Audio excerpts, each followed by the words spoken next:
各位老友記，你好啊！今日咧我就介紹一樣生果橙，你哋平時成日食嘅，你又睇下佢個營養成分咧，你知唔知呢？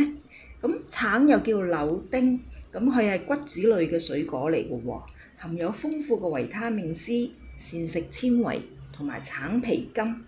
咁佢除咗可以增強我哋嘅免疫力之外咧，仲可以降低心血管嘅疾病，促進我哋嘅消化，降低膽固醇同埋降低我哋嘅血壓嘅喎。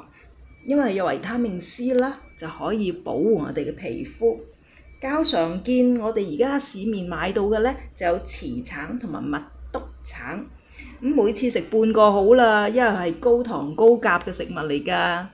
老友記，如果鍾意呢條片，請俾個讚我啊，留言同埋分享俾其他朋友啊，拜拜。